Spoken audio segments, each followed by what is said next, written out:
Alhamdulillah Rabbil Alamin. Hamdan katsiran tayyiban mubarakan fih. Allahumma lakal hamdu kama yanbaghi li jalalika wajhikal karim azim sultanik. Allahumma salli wa sallim wa barik ala nabiyyina Muhammadin wa ala alihi at-tahirin wa ala jami'i sahabatil ghurril mayamin wa ala man istanna bi sunnatihi ila yaumiddin, amma ba'd.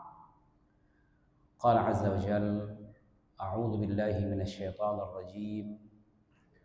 Sabiqu ila maghfiratin min rabbikum wa jannatin 'arduha as-samawati wal ardh u'iddat lil ladzina amanu billahi wa rusulihi dzalika fadlullahi yu'tihi man yasha wallahu dzul fadlil 'adzim.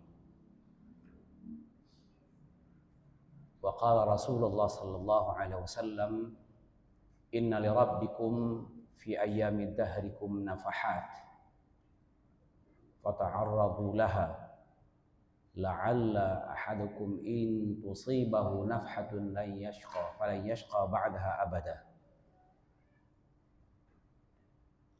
Yang saya hormati dan saya muliakan para tuan-tuan guru, para asatidz, imam dan bilal, para segenap pengurus masjid, bapak-bapak, ibu-ibu, hadirin jamaah majelis ilmu yang hadir dan berkesempatan untuk bersama-sama kita mentakmirkan masjid ini, memakmurkan masjid ini dengan mengaktifasikan dengan berbagai macam aktivitas yang menguatkan kita dalam beragama, dalam pemahaman beragama dan pengamalan beragama. Hadirin rahimakumullah. Pada ayat pembuka tadi itu dalam surah Hadid, ya, Allah menyebutkan sabiqu ila maghfiratin min rabbikum. Berlomba-lombalah kalian untuk memperoleh maghfirah, keampunan dari Allah Subhanahu wa taala. Dan juga surga Allah Subhanahu wa taala yang luasnya melebihi luas langit dan bumi yang Allah siapkan untuk orang-orang yang beriman kepada Allah dan Rasul-Nya. Dan itu adalah anugerah yang sangat besar dari Allah Subhanahu wa taala. Nabi sallallahu alaihi wasallam juga memberikan penjelasan kepada kita, innal rabbikum nafahat. Sesungguhnya Rabb kalian, Allah Subhanahu wa taala, itu sepanjang masa yang waktu yang kalian lalui, sepanjang tahun yang kalian lalui, itu ada nafahat, kesempurnaan rahmah. Ya, nafhah itu kesempurnaan rahmah. Fata'arradu laha, carilah kesempurnaan rahmah itu, kesempurnaan maghfirah dan kesempurnaan ridwanullah itu. Karena siapapun sudah pastinya, kata Nabi, la'alla ahadakum in tusibahu nafhah, kalau sudah pastinya salah seorang dari kalian kalau memperoleh rahmat dan penjagaan nafhah itu sangat luas, artinya rahmat maghfirah dari Allah Subhanahu wa taala, nikmat yang sangat besar, maka dia tidak akan celaka setelah itu selamanya. Umar bin Aziz ketika beliau menjabat sebagai khalifah, di antara catatan dekrit bahkan dia katakan untuk jajaran orang yang di bawahnya, artinya semua pegawai-pegawai di bawah lingkungan dia, dia mengucapkan dengan menulis untuk dititipkan ke semua pegawainya. Faqad khaba wa khasir man kharaja min rahmatillah wa rahmatuhu wasi'at kulla syai' wa khaba wal khasir man hurimal jannah wa 'arduhas samawati wal ardh. Merugi dan sesungguhnya betul-betul orang yang sangat rugi, orang yang tidak dapat meraih atau memperoleh rahmat Allah Subhanahu wa taala. Sementara rahmat Allah itu meluasi segala sesuatu. Wa rahmati wasi'at kulla syai'. Segala sesuatu yang ada di alam semesta ini dapat rahmat Allah. Nah, ada orang yang tidak dapat rahmat Allah. Boleh dikategorikan bukan merugi, sudah ngarah kepada celaka ini. Wa hurimal jannah. Tidak dapat masuk surga. Allah haramkan dia untuk masuk surga. Sementara luasnya surga itu melebihi luas langit dan bumi. Seluas itu surga, tidak ada satu tempat pun untuk orang bersangkutan, itulah orang-orang yang celaka, wa'idzubillah. Maka itu hadirin rahmatullah, mari kita merenungkan pada kesempatan kali ini yang mungkin ini adalah kajian yang terakhir bagi saya mungkin dalam waktunya. Bagus ya. Tidak ketemu lagi deh ketiga. Masih ya? Masih lagi rupanya. Apa sih yang harus kita persiapkan? Apa yang harus kita perbekali? Karena agama selalu memberikan arahan sebelum kita memasuki suatu perbuatan, melakukan satu pekerjaan dalam ibadah kah atau mengambil Ramadan kah. Wa'iddu lahum 'iddah. Itu ketika mau perang pun Allah bilang persiap dulu, jangan tiba-tiba ngandal berani saja. Harus ada persiapan yang matang. Ini kita melihat sebelum memasuki bulan Ramadan ada namanya pra-pelatihan yang Rasulullah SAW praktekkan dalam dirinya dan sebenarnya ada menjadi acuan bagi kita. Ini keterkaitannya dengan Syahrul Sya'ban, bulan Sya'ban. Bulan yang kata Nabi SAW, syahrun yaghfurun nasu anhu. Bulan yang banyak diabaikan.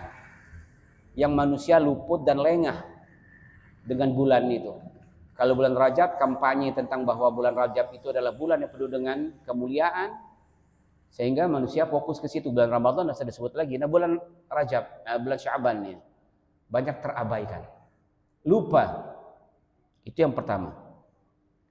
Artinya agama ini mengajarkan kepada kita, kepada konsep awal tadi, bahwa Allah itu sepanjang masa ya menyebarkan rahmatnya. Tidak terbatas dengan waktu artinya. Jangan hanya fokus mengutamakan antara satu bulan dengan bulan yang lain. Karena pada hakikatnya keistimewaan hari dan waktu itu bergantung bagaimana manusianya yang melalui waktu dan hari tersebut. Itu menjadi poin penting. Subhanallah, ini adalah pengajaran yang sangat luar biasa. Nabi meletakkan kesadaran ilahiyah pada diri kita bahwa keistimewaan waktu itu melekat kepada bagaimana Anda menjalani waktu itu. Itu yang pertama, itu menjadi poin penting. Lah tapi kok disebutkan ada hari yang lebih berkah? Iya, itu bonus. Bedakan mana yang bonus. Kita ini Pak, kalau ilustrasinya begini. Punya kita 4 kendaraan mati pajak semuanya.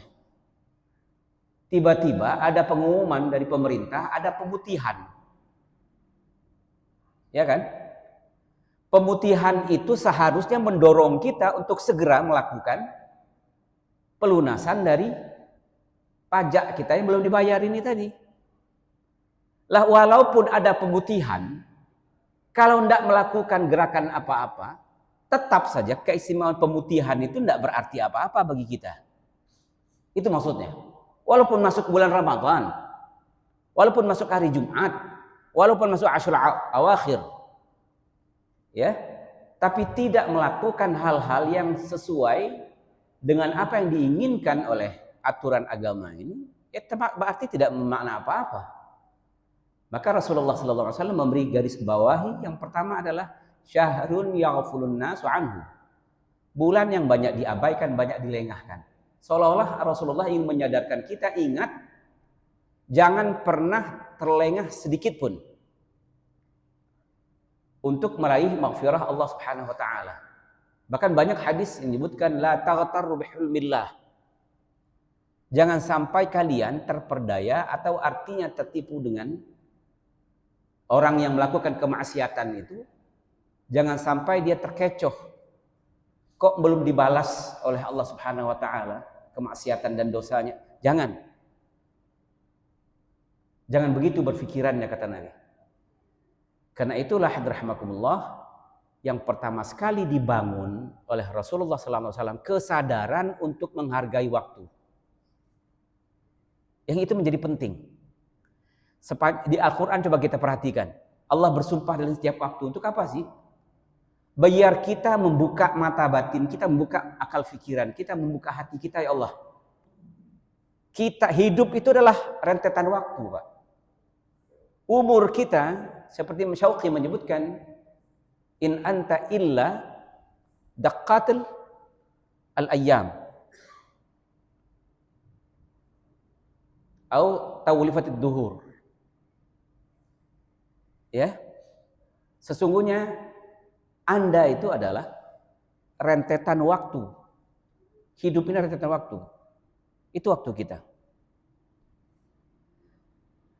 Hilang satu waktu berarti hilang sisa hidup kita. Artinya bagaimana kesadaran kita untuk melihat, memperoleh peluang sebaik mungkin dalam beribadah. Itu yang pertama. Maka satu kita contohkan, Nabi menyebutkan fasallu bil lail wan nasu niyam. Salat malamlah ketika manusia dalam keadaan tidur. Ketika manusia lengah, Anda dalam keadaan terjaga untuk memilih yang terbaik.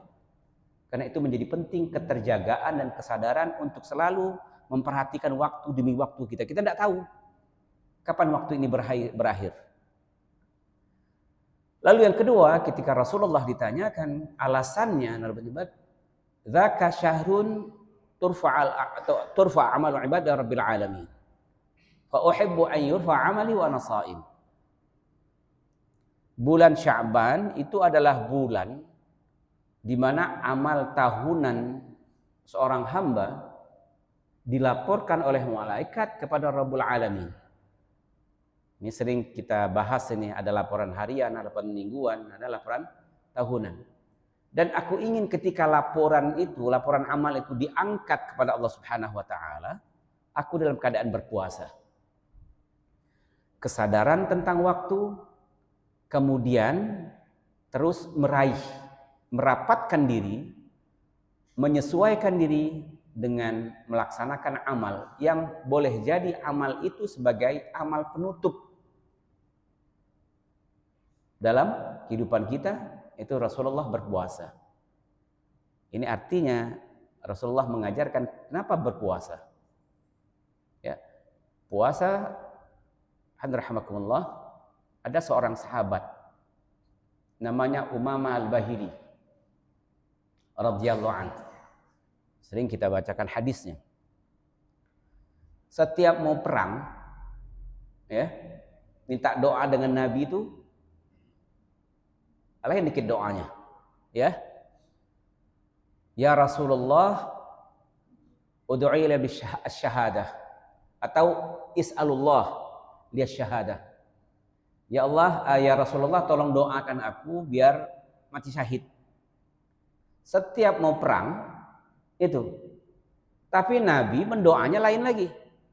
Allahumma sallimhu wa ghanimhu. Ya Allah, selamatkan dia dan beri dia kemenangan. Sekali minta doa biar mati syahid. Di doa Nabi macam itu juga. Datang sekali lagi, ya Rasulullah, ini nak pergi perang nih. Tolong doakan kepada Allah biar aku mati syahid. Kenapa para sahabat memilih itu? Karena keistimewaan para syuhada itu. Wala tahsabanna alladziina qatilu fi sabilillah amwat bal ahya'un 'inda rabbihim yurzaqun. Orang-orang yang mati syahid itu kalian melihat fisiknya mati, tidak, mereka hidup. Mereka berharap datang lagi ke dunia ini perang. Begitu kemuliaannya. Jadi dia menginginkan yang demikian. Kedua, doanya sama juga. Allahumma sallimhu wa ghanimhu. Minta mati syahid, di doa macam ini pula dengan Nabi, tidak mungkin komplain. Ya. Ketiga kali begitu juga doa Nabi sallallahu alaihi wasallam. Akhirnya kesempatan sebelum berperang dia minta, ya Rasulullah, tunjukkan kepadaku bagaimana aku bisa membersamaimu di surga. Sebenarnya pintanya itu maka mati syahad. Ya. Karena Nabi itu adalah dalam Imam Syuhada, ya. Kalau Sayyidul Syuhada Hamzah, Imam Syuhada. Kenapa ulama mengatakan Imam Syuhada? Karena Rasulullah SAW beliau wafatnya karena gara-gara masih ada bekas racun wanita Yahudi yang meracuninya. Ya, maka akibat dari keracunan itu berarti adalah wafat sebagai syahid. Itu para ulama menyimpulkan. Kembali kepada Umamah ini. Apa Nabi sebutkan? Alaika bisiyam fa innahu la mithla lahu. Ada seorang sahabat yang meminta disuruh alaika bisiyam sujud, ada juga, tapi ini tentang keutamaan puasa. Kata Nabi, kalau demikian maunya, oke, kalau begitu berpuasalah, perbanyak puasa. Karena tidak ada satu amalan yang menandingi puasa. Karena puasa itu adalah tentang kesabaran. Maka riwayat menyebutkan rumah Abu Umamah Bahli itu, Al-Bahili itu jarang sekali berasap atau jarang dimasak-masak. Kalaupun ada keluar asap berarti ada tamu di situ. Siang hari maksudnya Pak ya. Alhamdulillah. Ternyata apa yang dimaksudkan oleh Al-Quran, antasumu khairul lakum. Puasa itu dalam bahasa yang lain itu nama as-sabar. Puasa itu adalah kesabaran. Maka Rasulullah SAW mendefinisikan wasta'inu bis-sabri was-salah, jadikanlah salat dan puasa menjadi penolong bagi kalian. Jadi sabar di situ adalah puasa. Kenapa begitu?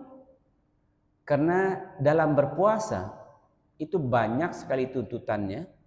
Dalam berpuasa kita akan melatih dan betul-betul di situ kita akan diuji ketulusan niat, kekuatan tekad dan kesempurnaan dalam amal kita kepada Allah Subhanahu wa taala. Kalau sholat orang lain nampak, Pak. Zakat orang lain nampak, haji apa lagi? Puasa tidak ada orang yang nampak. Tidak ada orang tahu kita puasa atau tidak. Ya. Ini menunjukkan bahwa puasa itu adalah amal yang bersifat, walaupun dia satu amal itu tapi sir sifatnya. Artinya tidak tahu orang bahwa kita puasa atau tidak. Itu hanya Allah Subhanahu wa taala yang tahu. Nah, kembali lagi kepada keistimewaan, Nabi telah mempersiapkan, mengajarkan kepada kita untuk mempersiapkan diri. Ulama menyebutkan isti'dadan di Ramadan. Untuk mempersiapkan bulan Ramadan, melatihnya dari sekarang. Ya. Nabi itu pengajaran sunnahnya, tradisi menjalani kehidupan ini sangat manusiawi. Ini bakal Ramadan diajarnya latihan dulu. Padahal Nabi itu suatu ketika dia dalam berturut-turut 3 hari tidak makan, tidak minum, berpuasa. Sahabat melihat, mencontohnya. Ya, apa yang disebutkan dengan shaumud dahar. Ya. Nabi melarang.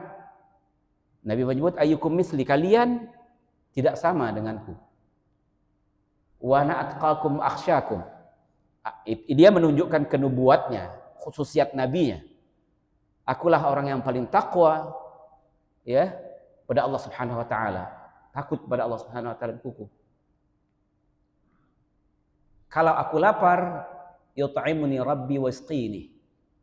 Aku ini walaupun ini diberi minum dan diberi makan, artinya Nabi tidak merasakan lapar, tapi itu adalah khususiat, hal yang sifatnya untuk menunjukkan bahwa Nabi itu ada amalan-amalan yang memang khusus untuk Nabi, tidak untuk umatnya, dan itu sangat sedikit sekali. Ya, tidak semuanya. Tapi bicara tentang puasa ini ada pelatihan. Nah, untuk apa sih pelatihan-pelatihan ini semua? perlu dalam beragama kita mempersiapkan segala sesuatunya. Pada kisah bulan Sya'ban, ya, Nabi mempraktekkan puasa, dan juga ulama menyebutkan ini adalah syahrul qurra, bulan untuk membaca Al-Quran. Karena nanti kita akan menyambut yang namanya bulan syahrul Quran. Jadi dari sekarang nih dilatih. Nabi paling banyak berpuasa itu puasa sunatnya pada bulan apa? Bulan Sya'ban. Jadi bukan bulan-bulan yang lain, bulan Sya'ban. Ya. Ternyata untuk mengajarkan kepada kita betapa pentingnya untuk mempersiapkan diri sedini mungkin menjemput maghfirah dan rahmat Allah Subhanahu wa taala pada bulan yang penuh dengan kemuliaan dan keberkahan. Bicara dengan tentang rahmat Allah. Bagaimana sih sehingga orang itu menjadi yang terbaik? Agama ini kan menjadikan seseorang itu biar baik. Pengertian baik itu apa sih? Rasulullah sallallahu alaihi wasallam di dalam hadis, walaupun dhaif karena ada riwayatnya Zuhri, antara Anas itu ada mu'allal al-munqati', terputus. Imam Az-Zahabi menyebutkan kalau Zuhri itu faqih ya, tabi'in. Kalau dia lagi di Yaman bisa diterimalah, dia orang yang faqih. Ketika dia sudah Basrah, sudah tua, takut bercampur aduk hafalannya. Tapi dia hadisnya begini, dari Abdullah bin Amr, dari Anas Abdullah bin Amr. Nabi menyebutkan salatati ayyam tala' ar-rajul min ahli jannah min hadzal bab, kata Nabi. Engkau akan melihat nanti, dan menyebutkan Abdullah bin Amr, 3 hari berturut-turut orang yang merupakan ahli surga lewat dari pintu ini.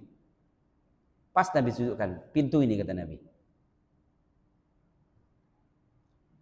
Abdullah bin Amr melihat, memperhatikan siapa yang lewat di situ. Kebetulan pintu itu tidak ada yang lewat kecuali orang itu. 3 hari, kata Nabi, salah satu ayyam, dia akan melewati ini terus nih. Dilihatnya hanyalah orang biasa, maktuful lihyah, artinya bukan panjang-panjang amat apanya. Orang Ansar, ya. Masuk ke masjid, ditentengnya sendalnya gitu. Kalau untuk masuk masjid biasa. Besok orang itu juga yang bersamaan. Besoknya orang itu juga. Akhirnya penasaran dengan ini, Abdullah bin Amr menawarkan diri untuk nginap di rumah orang itu. Ya. Selama 3 hari berturut-turut, dia melihat tidak ada satu amalan yang luar biasa yang dilakukan oleh orang ini. Bukan setiap malam dia baca Quran, qiyamul lail, enggak. Biasa saja. Salat 5 waktu, dia adalah seorang pedagang.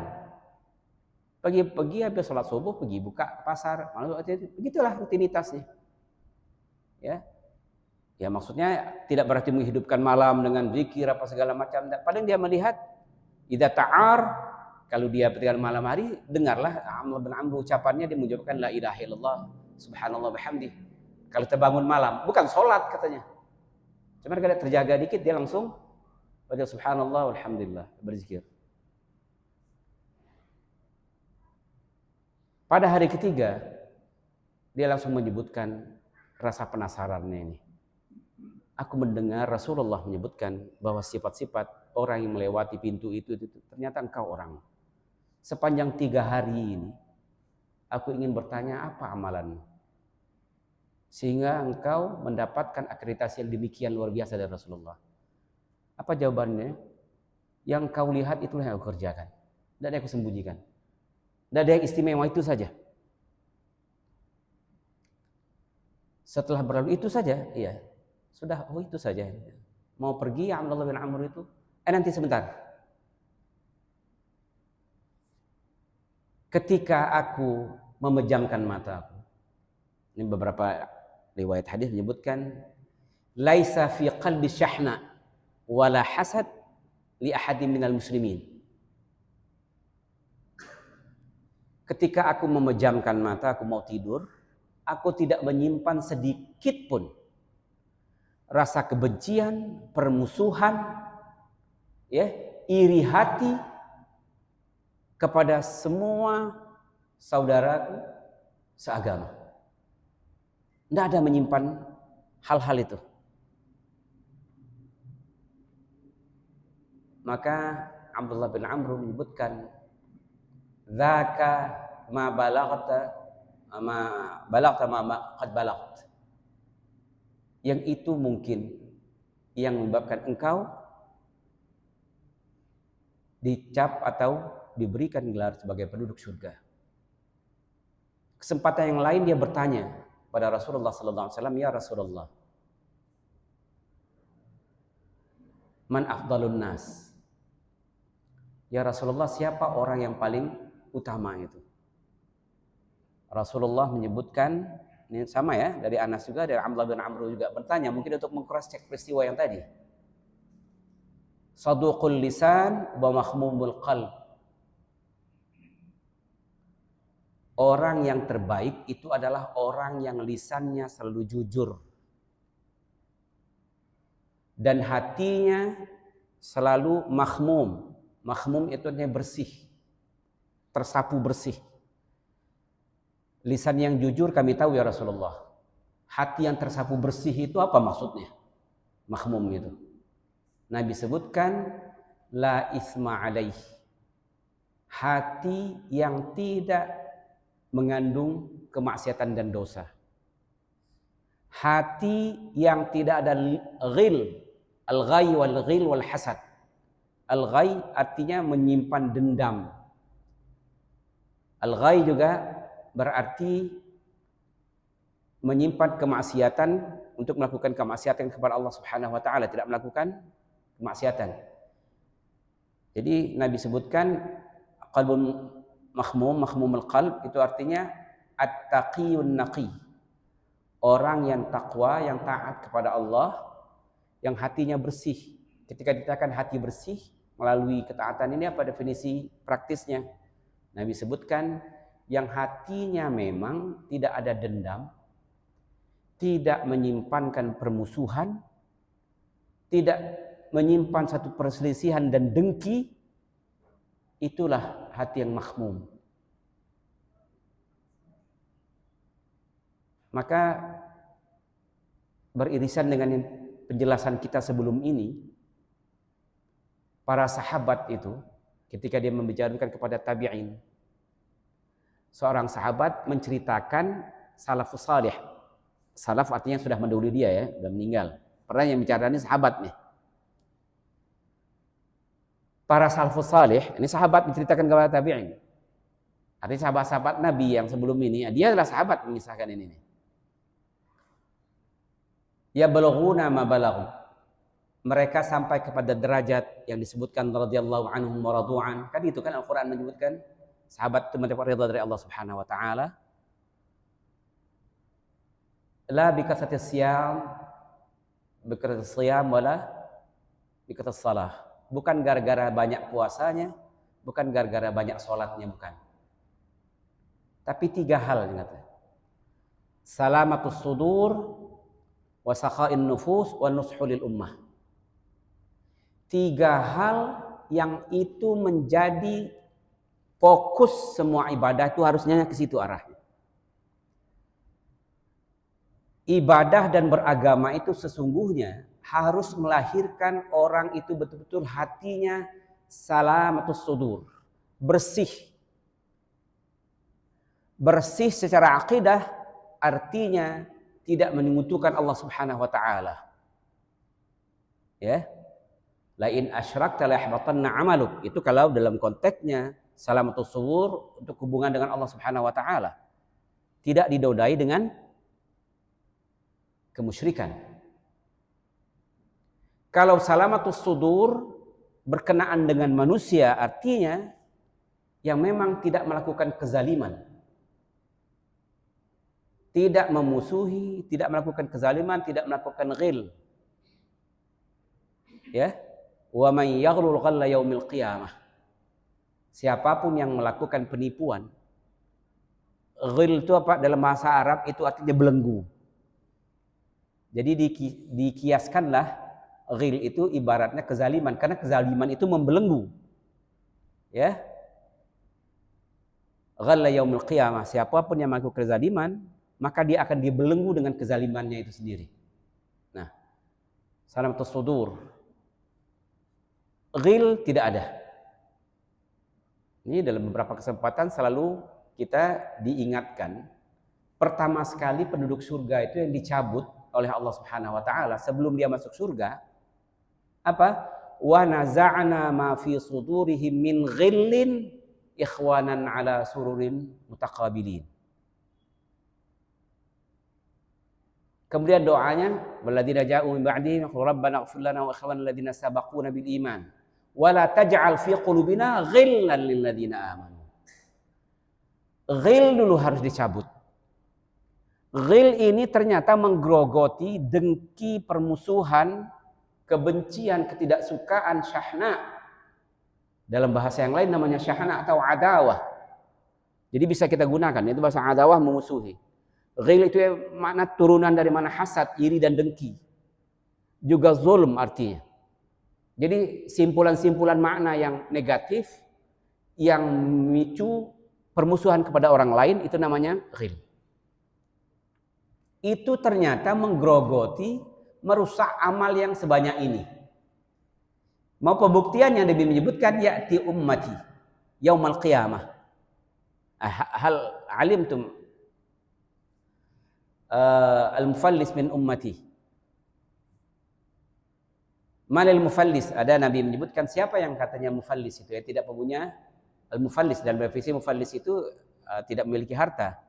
La mata'a fihi wala dirham. Sahabat menyebutkan orang mufallis yang bangkrut itu adalah orang-orang yang tidak memiliki harta. Kata Nabi, al-mufallis min ummati. Nah, ini Nabi mendefinisikan. Irisannya dengan ghil tadi.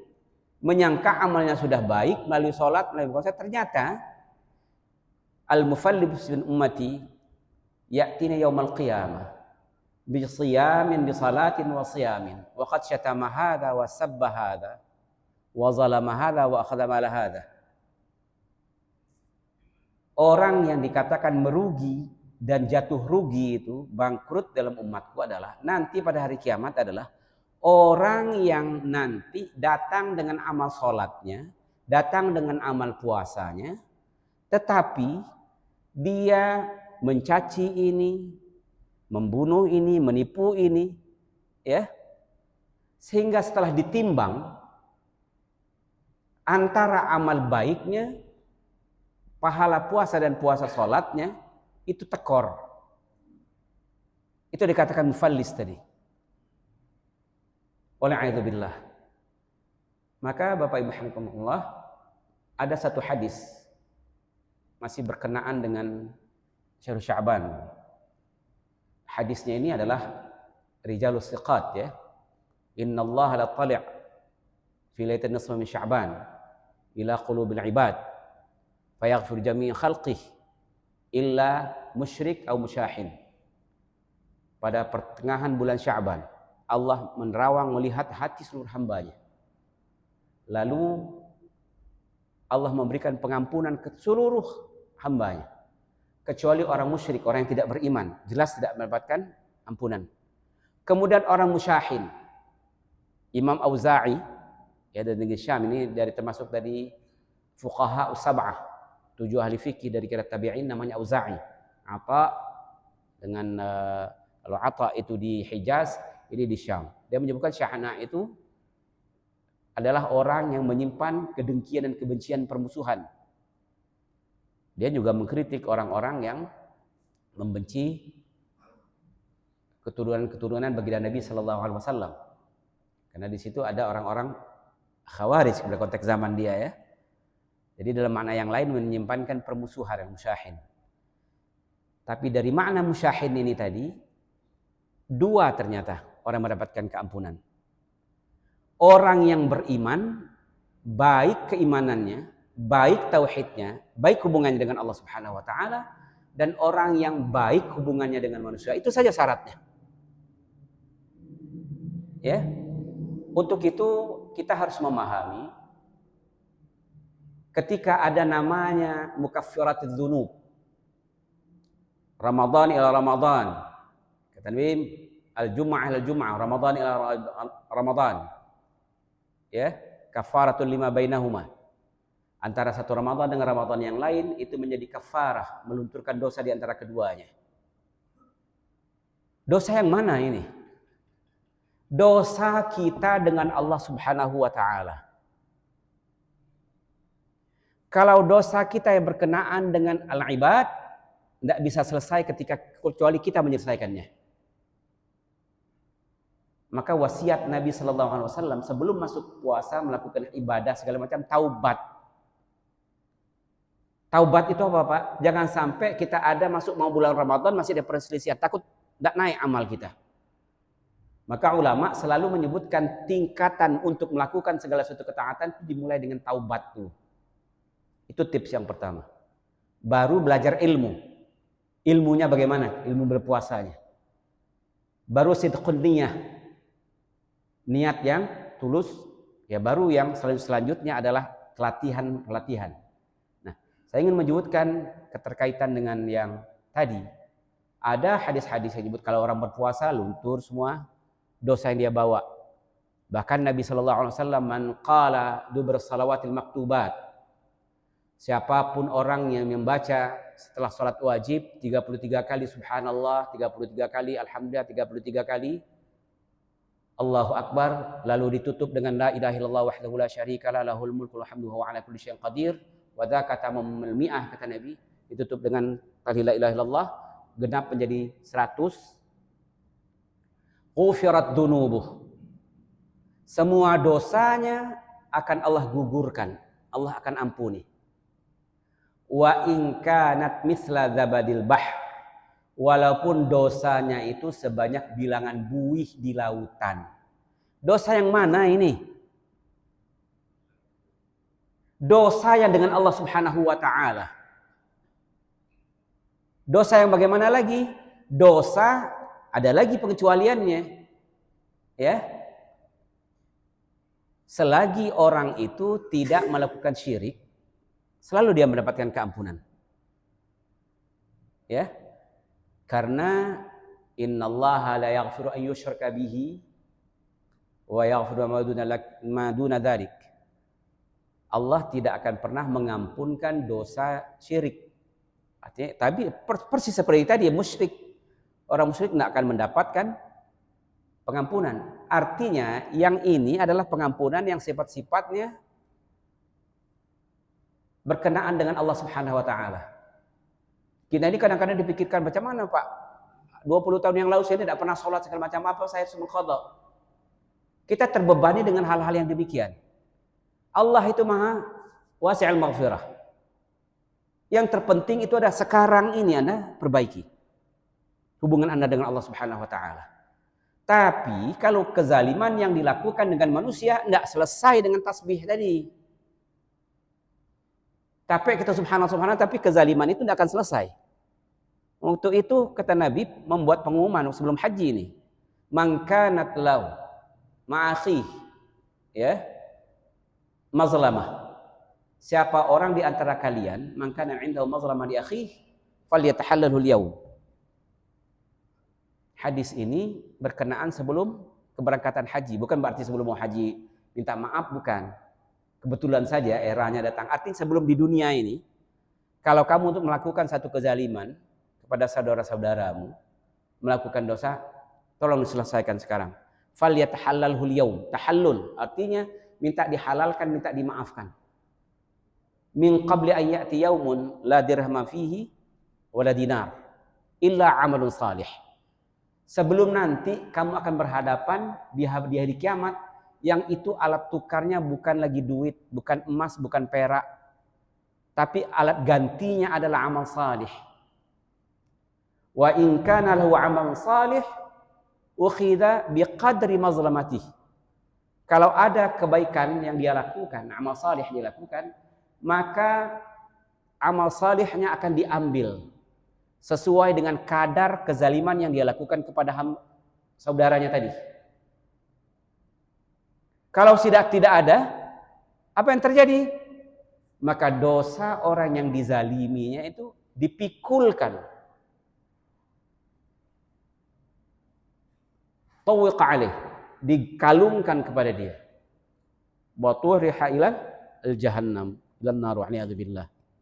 Akhirnya dicampakkan ke dalam neraka a'udzubillah. Artinya hadrahmakumullah. Pertama sekali memang persiapan cari dini adalah taubat kita. Taubat bukan berarti taubat itu siap taat. Karena watubu ilallahi taubatan nasuha. Bukan ada momen-momen tertentu mari kita taubat masa lalu, tidak ada. Tapi keseriusan kita untuk menjemput maghfirah dan rahmat itu harus ada keseriusan kan? Tandanya apa? Dimulai dengan taubat. Koreksi dulu, ada enggak kira-kira? Sesuatu yang bakal mengganjal naiknya pahala puasa kita. Karena puasa itu ada yang membatalkan puasa, ada yang membatalkan pahala puasa. Orang sibuk membahas tentang yang membatalkan puasa, lupa dengan yang membatalkan pahala puasa. Ya, kita sibuk, jangan makan minum, itu membatalkan puasa. Harusnya sejak TK kita belajar, SD diajar oleh guru. Tidak perlu lagi pengulangan ini. Tapi ada amalan-amalan yang menggugurkan, yang menghilangkan pahala puasa, itu kita khawatirkan. Contohnya kata Nabi, man lam yada' qaulaz zur wal amal bih, falaisa lillahi fi haja an yada' ta'amahu wa syarabu.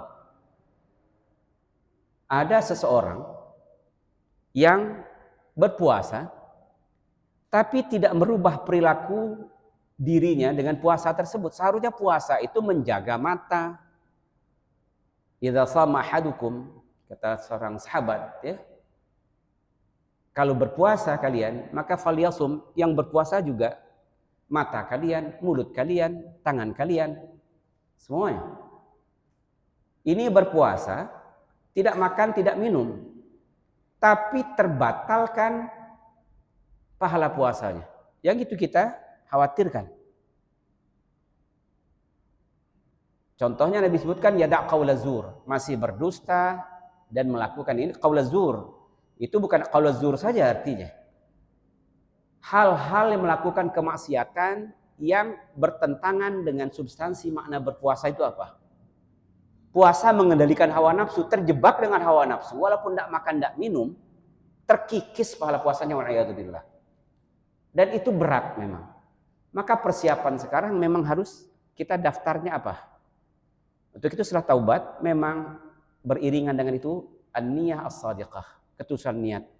Yang mudah-mudahan semua kita diberikan kekuatan oleh Allah Subhanahu wa taala untuk menyambut bulan yang penuh dengan maghfirah dan rahmat ini, dan semoga kita selalu diberi kekuatan untuk menuju ketaatan dan kesempurnaan dalam menjalankan ketaatan kepada Allah Subhanahu wa taala.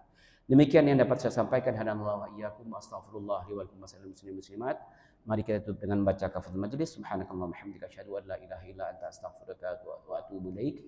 Wassalamualaikum warahmatullahi wabarakatuh.